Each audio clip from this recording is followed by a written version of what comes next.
Shalom, Mishpachah. This is Yerd Yao checking in.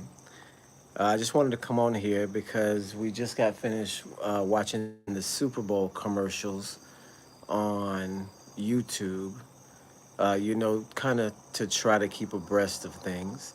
And we had previously seen the Planet of the Apes movie coming out, the teaser that they had for the new Planet of the Apes movie that's coming out.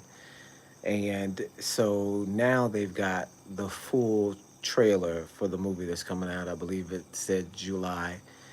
Um, but I just wanted to really quickly go over again the style of propaganda that's being hoisted upon America.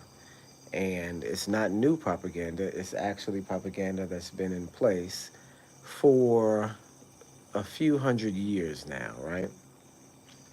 And I guess in order to explain it properly, you have to go all the way back to the theory of evolution.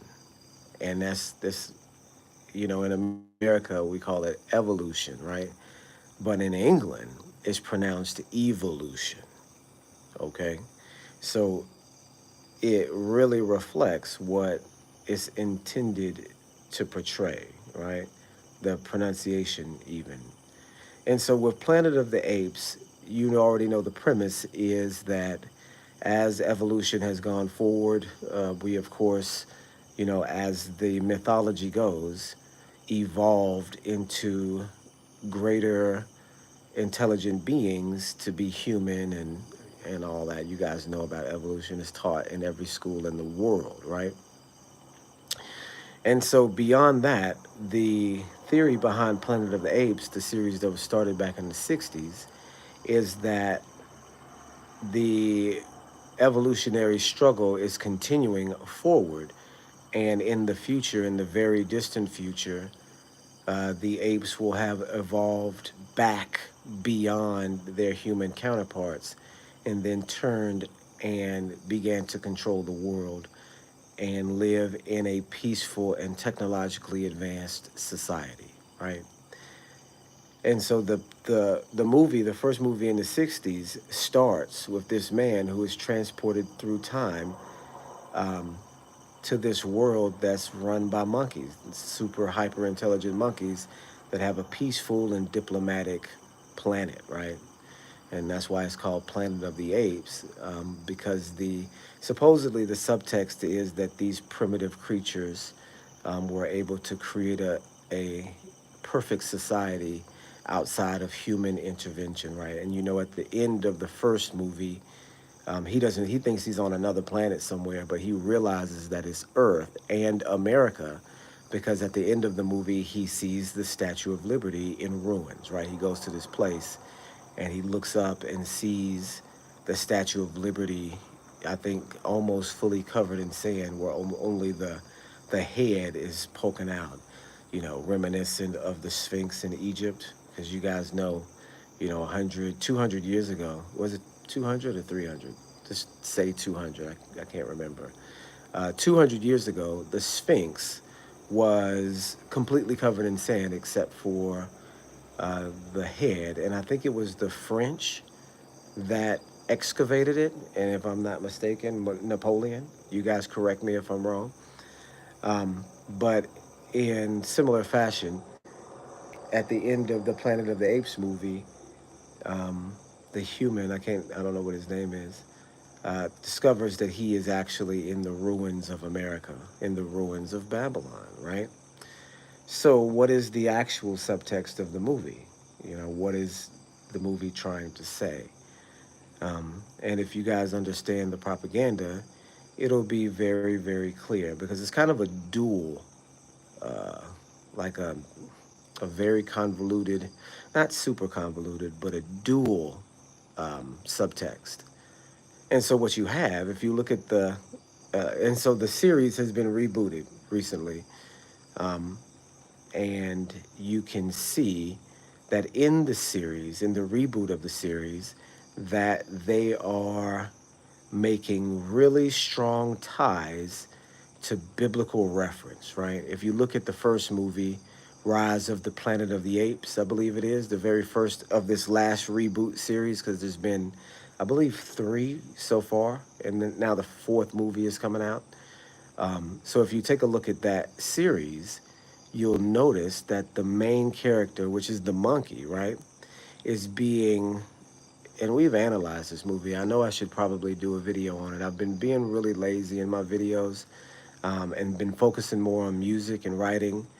But I've got a lot of videos that I want to do, and this is one of them, another one of them, because I've put some in American Jew in the second video from American Jew. I kind of get into this just a little bit about the Planet of the Apes propaganda, but what they do is they have this monkey as the lead character, and they're making him like Moses, right?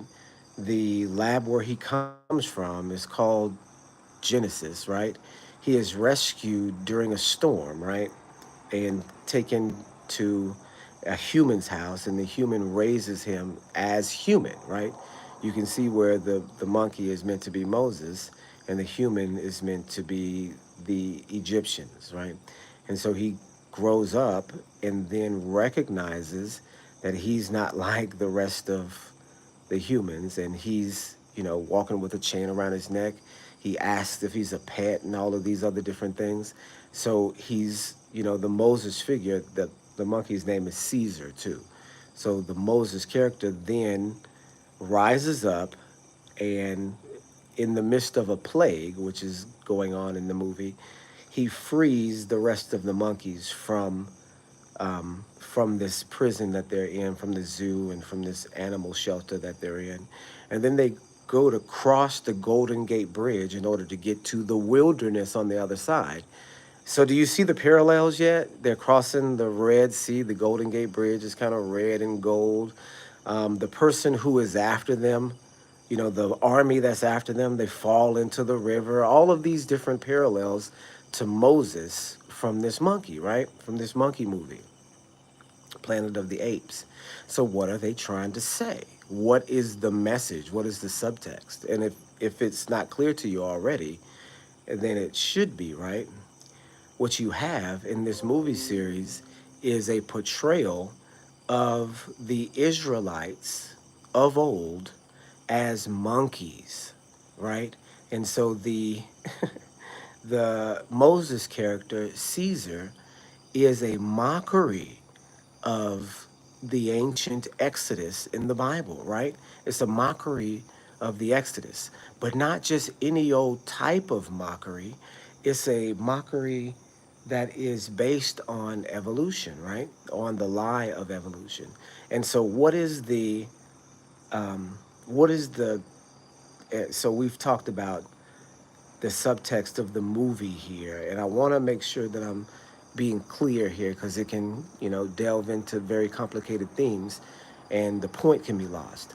But what I'm trying to make sure that you guys recognize is that there's also a subtext to evolution, right?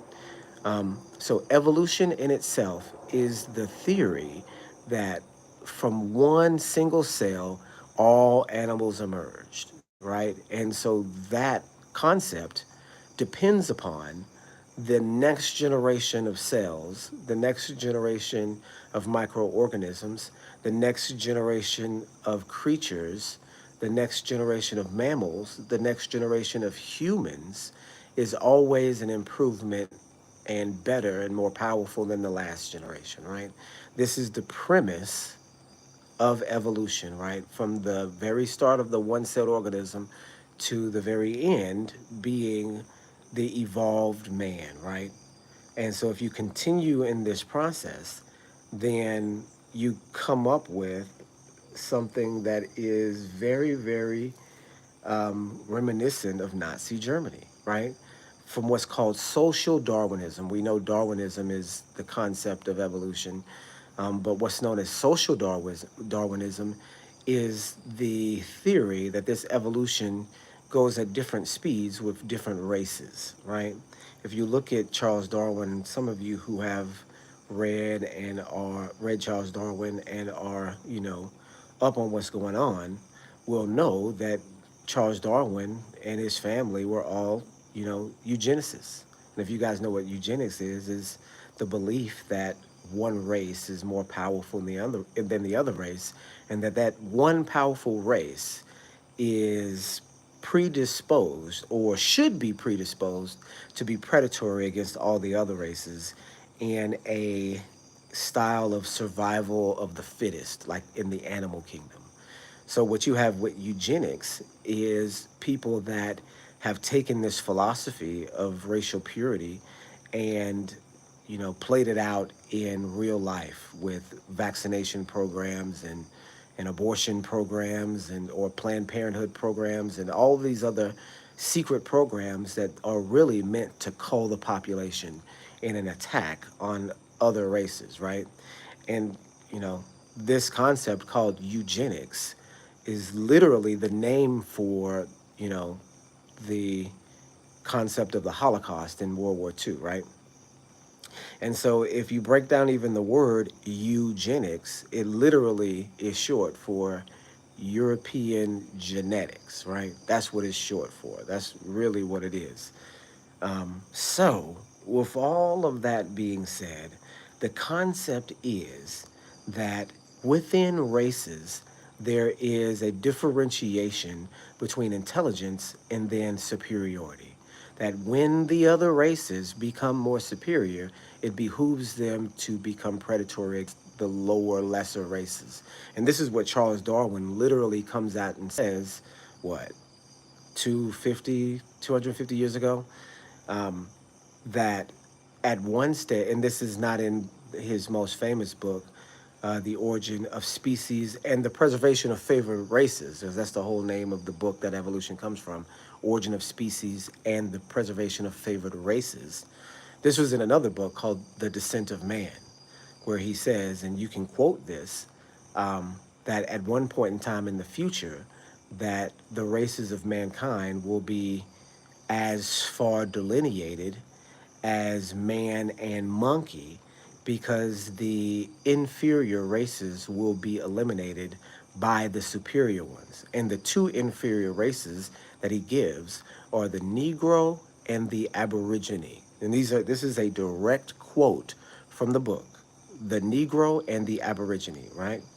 So in his book, he says that in the future that enlightened humans will kill all the unenlightened ones. And the two unenlightened human races that he names are the Negroes and the Aborigines. Is that what we see right now? Right? Is that what we see going on? That the favored races are being promoted and the so called inferior races are being slowly exterminated? Do we see that? Right? Do we see eugenics programs at work? Well, the Planet of the Apes is a eugenics program. And it's an active eugenics program. It's not like a physical program that's out to kill people. It's a program that's out to brainwash them, right? Brainwash them into believing, a plethora of different things, right? So, what does why is it using this monkey to represent Moses? And so this is going back to the point here. And so this is a dead giveaway of the style of propaganda, right? And what it's used for. So why do they have the monkey character playing Moses? Well, the reason is because they know that Moses was black, right? What is the propaganda? What is the what is it called? The byword and the and I'm forgetting this. That you will be a proverb and a byword. And so, what is the byword that we as a people are called, right? In this evolutionary thinking, we're called monkeys because they believe that we are lesser evolved than they are and that we are close on the evolutionary chain to monkeys. And that's why they have us in this movie depicted as monkeys. So they know this evolution crap is all a lie. But what they're trying to do is they're trying to paint a thematic, you know, set of ideas inside people so that when they go to look at people, they're associating concepts that they don't even really know are associated, right? you see what I'm saying? So since the movie's being portrayed with monkeys, they're not seeing that the character is a Moses character, right? But the people that do see that have to recognize that the people that installed the propaganda in the movie recognize, because they're calling Moses a monkey, that Moses was black, right? And so here's the next aspect of this particular propaganda. It's it's incorrect on its face, but what does it show you? It shows you in the far future a planet. Uh, of course, we don't live on a planet; we live on a plane. But it shows you a planet of highly sophisticated individuals that are running a stable and successful society outside of human influence, right? And from human influence is what they're saying, but it's actually European influence, it's actually white influence. It's the future kingdom of Elohim on earth. It's the future kingdom of Yahusha. That's what Planet of the Apes is about. And guess what? They're showing you that Planet of the Apes as the kingdom of heaven, full of black folks, full of people whose byword they've used to, full of the propaganda that they've used, the byword that they've used in this movie to illustrate us in the kingdom as monkeys. And this is why this movie is important, because it's got all of these different themes going on. And deep down, you're recognizing this as a biblical story and also recognizing the slander with us being called monkeys, right? You're recognizing both of these things on a subconscious level. And and see, here's the thing. You don't know really what this style of propaganda is doing to you, but it's doing something, because this is how it exists. It exists in the world this way. So it has to have been created for some sort of purpose. Do you see what I'm saying? This trope has been around for 100 years already, because King Kong was created 100 years ago. The movie came out in 1933, right? The movie came out in 1933, and it's about a giant monkey climbing the Empire State Building and stealing a white woman from a window, right? Climbing the Empire State Building and stealing a white woman from the window, right? And so this is what I mean by propaganda being around 100 years.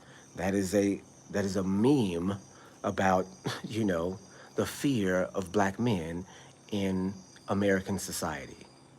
And every if you look at what the 1933 version of King Kong looked like, it clearly looks like some type of play on what somebody black would look like. It's what they're trying to do. It's the propaganda that they have in society for 100 years already. It's a part of American culture. If you say King Kong, it's clearly a part of American culture, and it's a trope against black men, right? It's a meme against black men that's 100 years old. This meme has continued and developed and become more and more sophisticated over the years, and that's why we see what we see today. This is the style of propaganda that they have coming at us today, right? And you guys got to recognize it for what it is, because it puts the truth out there in such a weird fashion that if you understand it well enough, it hits you in the face. It can't be anything else. If they're portraying Moses as a monkey and they call us monkeys, black folks in America, then what are they really trying to say? What are they trying to say with this movie that has Moses as a monkey and then you also a monkey? It's giving themselves away, right? It's giving away the plan, right? It's giving away like the smoke and mirrors is gone. Now you know why they made this movie, right? And I've got in my video, American Jew 2, that, Dave Chappelle went on Conan O'Brien and said, yo, there's something wrong with this Planet of the Apes movie. It's racist. And I don't like it. I don't like the way that it feels, right? He quotes one of the lines from the movie, get your damn hands off me, you dirty ape. right? And it sounds like something racist, right? It sounds like something that somebody racist would say. That's because that's the way that it is. That's the way that America is. And this is the wild part about it, that the people that are in charge of the movie industry created this theme, right? The people that are in charge of Hollywood are the ones putting out this propaganda. And do we know who's in charge of Hollywood? Aren't there Jewish interests in charge of Hollywood? I mean, all the major directors, all the major studios are owned and operated by Jewish families, right? Steven Spielberg, the greatest director, you know, Jewish. And this is Ashkenazi Jew. So who are their main enemies, right? And if they can't wage an all-out open war against us like they do in Gaza, then what are they going to do? They're going to wage a psychological war and then secret wars in the streets, which is what we see, right? And so this is the psychological aspect of the war. This is the war. People look up and say, hey, y'all ain't got no reason to be acting and behaving like y'all do because everything is fair now. No, you don't recognize that the war is still going on and that the war is twofold. It's psychological, it's psychological, which means spiritual, and then also it's physical, but in a secretive way, right? In a way that you're just not going to be able to put your finger on, overtly, right? Through drugs in the community, through weapons in the community, that people can slip around and take and then become responsible themselves. That people can slip around and, get a hold of and become, this bad guy like Tupac and Juice, right? If you got guns in the neighborhood and people passing out guns, you start to feeling like a some sort of Wild West, right? And I'm gonna tell you this story, but man, when I came home from Iraq, and the everybody was buying guns, because this is what happened, right? My unit went to Iraq, and once we came back from Iraq, all the black folks in the unit started buying guns. And I'm thinking, man, well, didn't we just get out of a war zone? What y'all strapping up for? Seemed like everybody was getting guns and doing crazy stuff with them. So I went and bought me some guns too. And this has been 20 years ago. So these are guns that I don't have anymore, right? Clearly, I don't even live in America. We don't have any guns over here, right? So, um, so these guns, I went and bought them, and as soon as I got them, I started feeling like somebody with them. Like, oh man, I got these pistols, da da da da da da. No, that's the wrong mentality to have as a 22-year-old. And so, if you can imagine a 15-year-old in the community with pistols that are coming off the back of a train, then drugs in one hand and a pistol in another hand, how are you going to feel? Do you see what I'm saying? This is the war that is going on in our community. And I can't remember who quoted this, but I know it was a rap album. It's silent weapons for quiet wars, or quiet weapons for silent wars. And this is what Planet of the Apes is. It's a quiet weapon in the silent war against the black community. And what can we do about that as black people in America? You can move out of America and come to sunny Africa. It's night now, but it's, of course, trust me, it's sunny in Africa.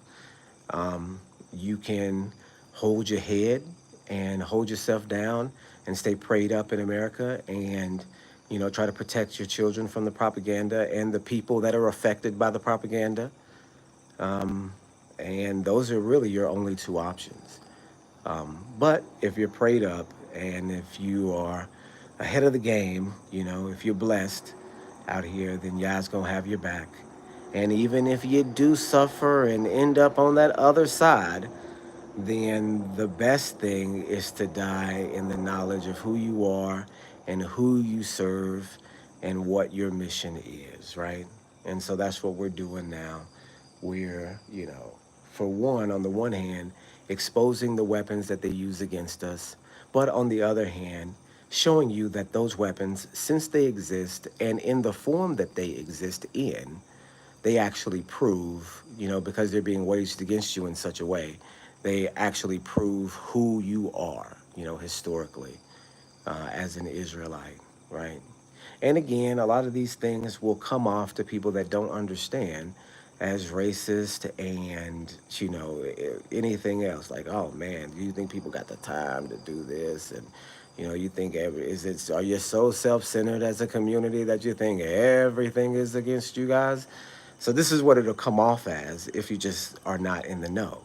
But if you're in the know and you know that, you know, our people, the Hebrew people of America, black folks, are the star of the show, unknowing to them for, thousands of years since, Elohim chose Abraham, and then Elohim chose Isaac, and then Elohim chose Jacob.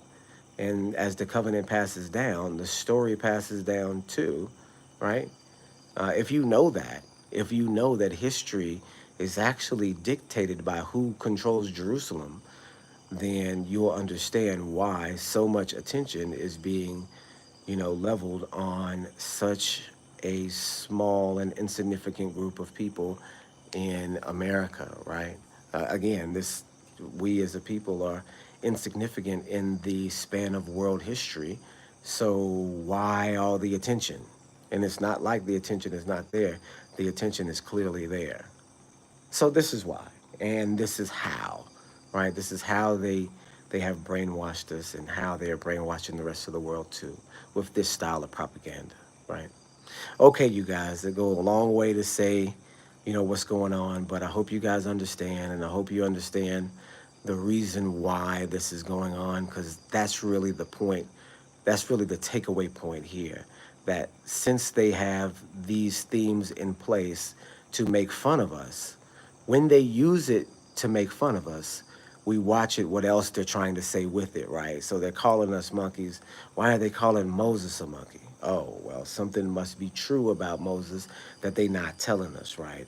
And then we know that the monkey part is for sure not true, but if the Moses part is true, then we dealing with a whole other thing, right? And then one other quick thing I want to mention, and we almost getting to 30 minutes here. Here's another proof, right? And my people are something else. Y'all got to wake up, right? A brand that's been, and here's the crazy part. I had a pair of shoes that had the same thing on it, right? So there's a brand that's been popular in the community for the past 15 years or so, maybe longer than that. It's called Bape, right? Bape, and it's a picture of a monkey.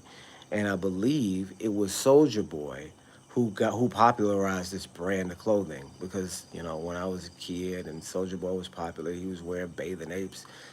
Me, monkey see, monkey do, right? I went and got me some bathing apes too, right? And I think that's what the song was like. I think it said, I got me some bathing apes. I got me some bathing apes, right? That's the song.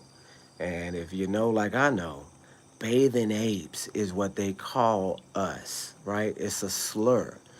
But my folks don't know that. You've got people in the community walking around wearing a shirt that says a bathing ape. Do you understand? Do you understand that this is the propaganda? If any of y'all are unfamiliar with a bathing ape clothing line, BAPE, BAPE, which is what they shortened it to. Originally, it's a bathing ape, and some of the shirts that you see will have a bathing ape on there. So clearly, somebody behind the scenes somewhere is playing a huge joke on the community, because it's a very popular and very expensive clothing line. And see, that's how they get you with the price to make you think it's exclusive. So you got to go get it, and you got to pay all this expensive, all this money for it. And then you walking around making fun of yourself. They making fun of you with the clothes that you got on. That's how brainwashed you are, right? But yeah.